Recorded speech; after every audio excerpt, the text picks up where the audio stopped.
안녕하십니까, 딸기 케이크입니다.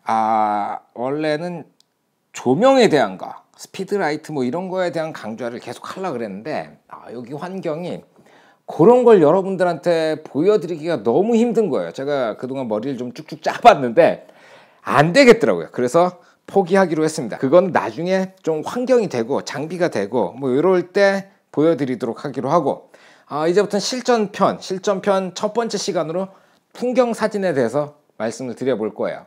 사실 이 실내에서, 그러니까 이론에 대해서 여러분들한테 얘기가 끝나면 밖으로 나가가지고 이제 직접 촬영을 하면서 보여드리려고 제가 이렇게 액션캠도 하나 준비를 했어요. 근데 오늘은 액션캠으로 여기 그림 그리는 거, 그걸 좀 보여드리려고 그러는데 그림을 그릴 이유가 있나 싶어요.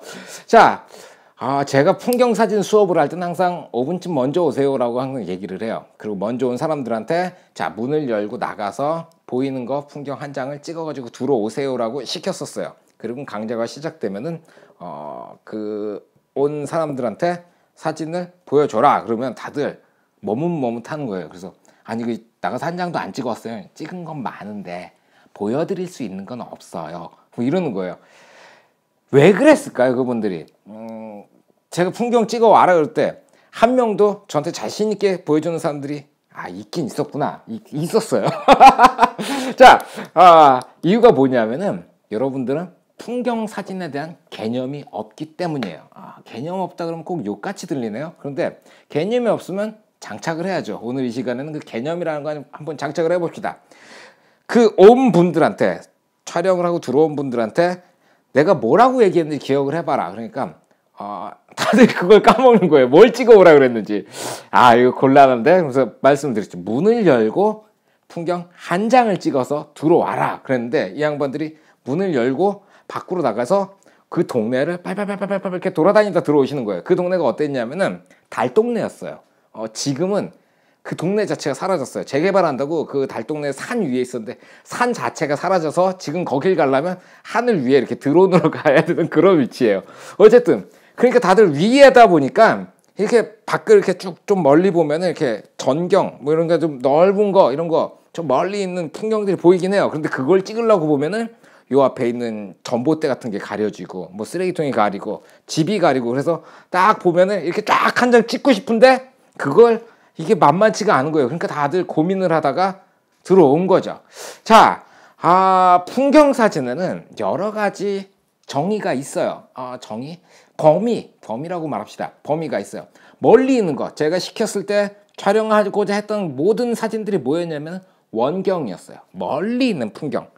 그리고 원경이 있으면 중간 정도의 풍경이 있겠죠. 그리고 가까이 있는 거, 근경이 있겠죠. 이렇게 거리에 따라서 풍경을 나눌 수가 있는데 모두가 다 멀리 있는 쫙 펼쳐진 이런 걸 찍으려고 그러다 보니까 제가 내준 숙제를 못 하셨던 거죠. 자, 그럼 두 번째, 풍경 그러면 또 그런 것들이 있어요. 창문이 하나 있고 자전거 하나 있고 뭐 그 옆에 뭐 조그만 우체통이 있다든가, 그건 좀 이쁜 풍경이고, 저 같은 경우에 창문이 있고 짐 자전거가 있으면 그 밑에 잡초나 있고 쓰레기통들이 막 이렇게 있는 요만한 풍경이 있어요. 이걸 뭐라고 불러야 될까요? 그거를 소경, 작은 풍경이니까 그렇게 부르면 되겠죠. 풍경용 렌즈 그러면 와이드 렌즈를 꼽죠. 뭐 18mm.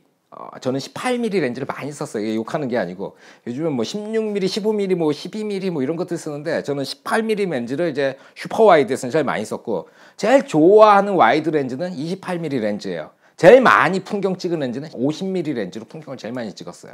어쨌든 그러니까 넓게 찍는 걸 전경이라고 불러요. 그리고 좁게 찍는 걸 소경이라고. 그러니까 범위에 따라 가지고 또 나눠볼 수 있겠죠. 멀리 있는데 좁게 찍을 수가 있어요. 뭘로? 망원 렌즈로. 옛날에 누구지 그 아저씨? 하도 이 사진사 뭐 이런 것들을 본 지가 오래돼가지고 안젤 아담스 아저씨인가? 아니야, 그 아저씨는 아닌데. 어쨌든 500mm 렌즈로 뉴욕 풍경 사진을 찍은 게 있어요. 그런 식으로. 그러니까 범위를 정해서 전경인지 중간인지 소경인지 이렇게 나눠서 개념을 장착을 하시면 되는 거예요. 자, 그리고 실내 사진. 여기 이렇게 딱 찍는다. 그럼 이게 뭐라고 부르죠? 인테리어 사진이라고 부르죠. 실내경. 실내도 실내 풍경이 되는 거예요. 그러니까 그런 범위들을 딱딱딱 구별을 하시면 풍경 찍는데 굉장히 수월해진다는 거죠. 그리고 중요한 거 하나를 가르쳐 드릴게요. 오늘 밖에 제가 나갔다 왔는데 밖에 나가서 이렇게 보니까 저희 동네 빌딩들이 이렇게 서 있어요. 몇 가지가 이렇게 뭐 아파트들 이렇게 서 있고 아파트 옆으로 뭐 이게 조그마한 뭐 상가 건물들 이런 식으로 그리고 그 옆에 또 상가. 상가만 더럽게 많어. 아파트 이게 창문 그리는 거예요. 자, 보통 나가면 이런 식으로 생긴 건물들을 많이 보잖아요. 거기를 끄덕끄덕 거리셨으면 좀 문제가 있죠. 나가면 이렇게 안 생겼어요. 어떻게 생겼냐면 땅이 이렇게 있으면 위로 올라갈수록 줄어들어요. 왜? 원근 때문에. 가까운 데 있는 건 크게 보이고 멀리 있는 건 작게 보여요. 원근감 그것 때문에. 근데 우리는 이렇게 생각을 해요. 그래서 생각한 대로 보려고 하는 경향이 많아요. 그것 때문에 풍경을 촬영할 때 조금 어렵게 생각들을 하세요. 자, 그리고 실제로 또 나가보잖아요. 이렇게 보이는 경우들도 있어요. 왜 그러냐면은 이거는 좀 메커니즘적인 그건데 카메라는 센서가 평평하죠. 이런 식으로 딱 평평해요. 그래서 센서가 평평하고 그 앞에 이런 렌즈들이 있어가지고 이런 식으로 표현이 돼서 원근이 우리가 보는 것하고 다르게 만들어져 있어요. 우리 눈은 어떻게 생겼냐면은 이 눈이 이렇게 해가지고 여기 이렇게 수정체 있고 여기 센서, 시신경 이런 것들 있죠. 우리가 가지고 있는 센서는 반구형으로 생겼어요. 그래서 실제로 이렇게 보이는 경우들도 있어요. 또 제가 또 이렇게 원근 이렇게 얘기를 하니까 그게 또 끄덕끄덕 거리셨을 거예요. 그러니까 제가 좀 사람들을 좀 이렇게 좀 거짓말로 잘 우려 먹어요. 어쨌든 그러니까 여러 가지 면에서 카메라하고 눈하고 좀 다르다 보니까 다르게 보이는 케이스들도 있으니까 그런 것들에 대해서도 신경을 써주셔야 한다는 거죠. 자, 이거면 다 됐나? 이론적인 거? 귀찮은데? 자, 귀찮다고 빼먹으면 안 되겠죠? 그리고 세 번째는 수평과 수직을 굉장히 잘 맞춰야 된다는 말씀을 드리고 싶은 거예요. 사진에서 수평 수직이 삐뚤어지잖아요. 그러면은 0.1도가 이렇게 삐뚤어져 있잖아요. 사람이 인지를 해요. 겨우 0.1도인데. 저도 그걸 몰랐는데 예전에 사진을 이렇게 인터넷에서 보다가 왜 이렇게 불안하지? 그래가지고 그 사진을 다운을 받아가지고 그걸 이제 그 포토샵에 있는 각도기로 딱 재봤더니 0.1도가 휘어 있는 거예요. 옆으로 돌아가 있는 거예요. 그것 때문에 이게 이렇게 불안해지잖아. 그리고 딱 맞춰봤는데 0.1도를 딱 돌렸는데 아주 편안해지는 거예요. 사람은 누구나 여기에 수평 수직을 맞출 수 있는 돌멩이가 들어있어요. 이 귀 속에 반고리관이라고 그러죠. 그 안에 돌멩이가 들어가 있어요. 가지고 그걸로 수평 수직을 인지를 해요. 그렇기 때문에 늘 보던 거기서 조금이라도 잘못되면은 무의식 중에 불안하게 느끼는 경향들이 있어요. 반드시 필요한 경우라면 꺾어야 되지만 그렇지 않은 경우는 칼같이 맞춰보시는 것도 참 안정적인 사진을 만들게 된다는 거죠. 근데 문제가 있는데 그게 뭐냐면은 저기를 딱 봤어요. 요 카메라를 제가 지금 3개를 그렸는데 저 앞을 멀리 딱 봤는데 카메라하고 이렇게 찍는 게 직각을 이루고 있을 때는 그냥 수평으로 보이는 케이스가 있어요. 그런데 이 카메라를 이렇게 보고 있다가 이렇게 돌렸어요. 그러면은 이게 어떻게 나오냐면은 이거 이렇게 그렇지.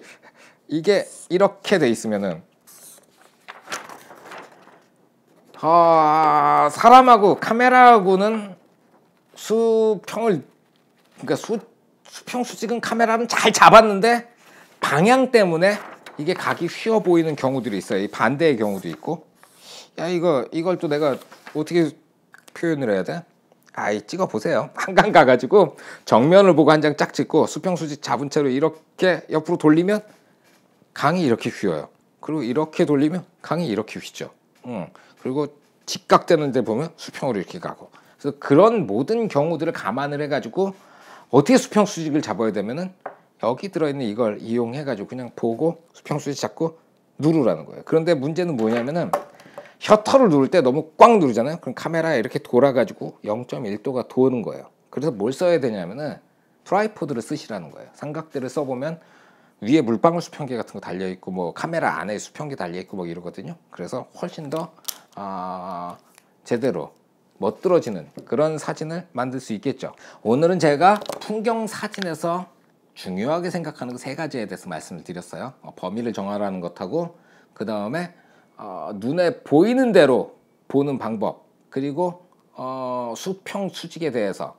근데 저는 이거에 대해서 별로 그렇게 신경을 안 쓰고 촬영을 해요. 왜 그러냐면은 수십만 장 아니지 수백만 장을 그렇게 찍었거든요. 그러다 보니까 그것에 대해서 별로 의식하지 않아도 항상 찍어요. 그렇게 찍어요. 그게 제 스타일이니까. 많이 하다 보면 그게 자기의 스타일로 딱 떨어지게 돼 있습니다. 그러니까 그냥 기본적으로 알 건 알고 넘어가시라는 거죠. 자, 오늘은 여기까지만 하죠. 수고하셨습니다. 필승.